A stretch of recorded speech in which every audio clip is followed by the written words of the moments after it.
We now have got the United Nations stepping in on mis and disinformation. This is the UN Secretary General Guterres speaking to the United Nations about how they are going to act on picking and choosing mis and disinformation. Take a listen.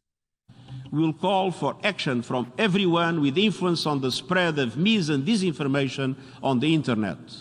Governments, regulators, policymakers, technology companies, the media, civil society. Stop the hate. Set up strong guardrails. Be accountable for language that causes harm. And as part of my report to our common agenda, we are convening all stakeholders around a code of conduct for information integrity on digital platforms. And we'll also further strengthen our focus on how mis and disinformation are impacting progress on global issues, including the climate crisis. So listen to that key word there. So if you're not on point with how they want you to be on the climate crisis, which we saw John Kerry talking about how they're the extraterrestrials, they're the real leaders of the world. And that's what they were talking about was climate at Davos. And he's going around acting like a shadow president around the world, which is constitutionally questionable as well because he hasn't even been confirmed in this new position as a climate czar, which is a lot more powerful than what it sounds. But now we have the UN stepping in. This is an organization that is full of mis and disinformation. It's anti-Semitic. It's anti-Israel. The number one country targeted by the UN is Israel, a country of 7 million people with freedoms, democracy, the right to vote, freedom of speech, freedom of religion. In the Middle East, they're the number one targeted, more than North Korea, more than China. And what the UN is going to try to do now is pressure outside groups, companies, corporations, businesses. And Cece Howe's joining us out. And Cece, to walk our line or be demonized. Yeah, and it is exactly what we saw in the United States with the Mis or Disinformation Board. That's what the UN is trying to do.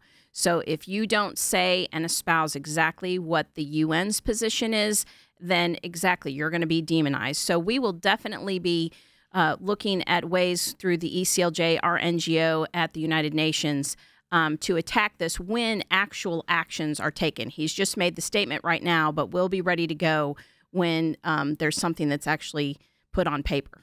Yeah, and at CC as well, we just filed these reports. Tell people about this with the Human Rights Council on India, Pakistan, Nigeria, and Myanmar. These are important as well on their human rights records. Yeah, so the Human Rights Council is meeting their 52nd session in Geneva right now, and they have agenda items that they deal with human rights. And so we as an NGO are able to submit written reports. And we have done that, like you said, on India, Pakistan, Nigeria, and Myanmar. And these are the 6th, 7th, 11th, and 14th places in the world that are the worst for Christians to live. And we just highlight the atrocities in each one of them. In Nigeria, a Christian is killed every 2 hours for their faith. In 2022, there were almost 4,000, at least 4,000 deaths and 2,300 abductions of Christians. And in Nigeria, the deaths of Christians count for 80% of deaths of Christians worldwide. Then we go on to Pakistan, where we have an office in Pakistan, and we highlight the blasphemy law problems there. We highlight our 2 cases where we have 2 young gentlemen who've been falsely accused of blasphemy, who are both being sentenced to death by hanging. We highlight the anti-conversion laws in India and how Christian persecution is just escalating there under extremist Hindus. And then finally, Myanmar, who's been controlled by the Burma Army since February of 2021, and their attacks are mainly against Christians, and 3,000 deaths, 40,000 burned buildings, and almost 1.4 million people displaced. So we're able to bring these things to the attention of the Human Rights Council, and we'll be able to do oral interventions later on. Yeah, I mean, there's a lot happening in the world, and when that happens, when you've got like a full-scale war in Europe going on, people start forgetting kind of persecution that's going on, Logan, in so many of these countries around the world. We don't at the ACLJ. I mean, that's the unique is we're not just sidetracked by the news. We also have a team dedicated to the issues that, again, they pop up every once in a while. People are concerned about it, but then something else happened in the news. Whether it's the Chinese spy balloon, whether it's an earthquake that's horrendous, whether it is, and by the way, Israel supplying all the support there, helping the Turks and Syrians. do their disaster relief. This time around, it was bad enough where they didn't say no. Right. Which was interesting. But again, they'll still vote, those countries, to condemn Israel at the UN. Yeah, while taking all of their supplies and support. Listen, we want you to go to aclj.org. I think it's very important. You can look at all of our international work. You can look at the work that CC does and the entire staff. I think there's so much content that maybe gets overlooked because we only have so much time on this broadcast. We have to talk to you about what the news of the day is, like the State of the Union coming up. We're going to talk about that later on. We got to talk to you about our current cases, what's happening big, suing the Smithsonian. All of this is big work. All of this is intense work, and it's happening 24 hours a day all over the world. And that's why I think it's important for you to spend some time on our website. Actually look at the work we do here. We're not just some sort of news service. We're not your conservative talk radio who just goes on here and tells you what's happening in the world. We're out there. We have a huge team that's out there working the best of the best on these top topics that are life and death for a lot of people. Yeah, absolutely. So again, go to aclj.org, find out more there. We're going to fight back against the UN on this mis and disinformation as well. Let's go to the phones. Chris in Nevada on line 1. Hey, Chris. Hi. If the Smithsonian was a private entity, could it have kept the students out or told them to take off their hats, etc.?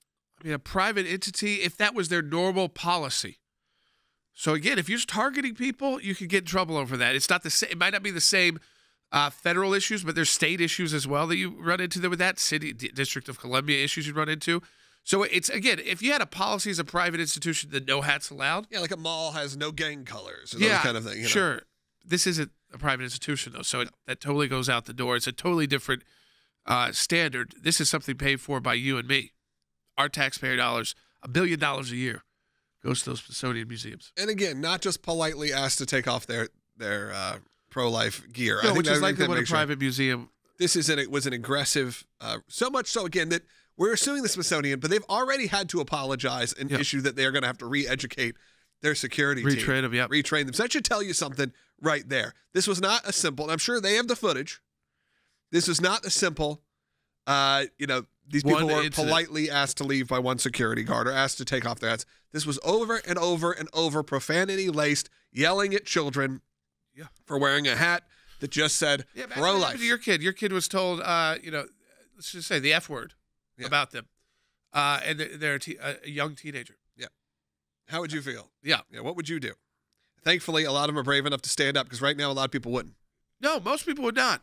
I mean, the truth is, like I say, you have to give them a lot of credit for speaking up because they are the ones who then other people say, I think that happened to me that day. I had a similar experience. I had a different kind of run-in. Now we know it happened at your favorite National Archives.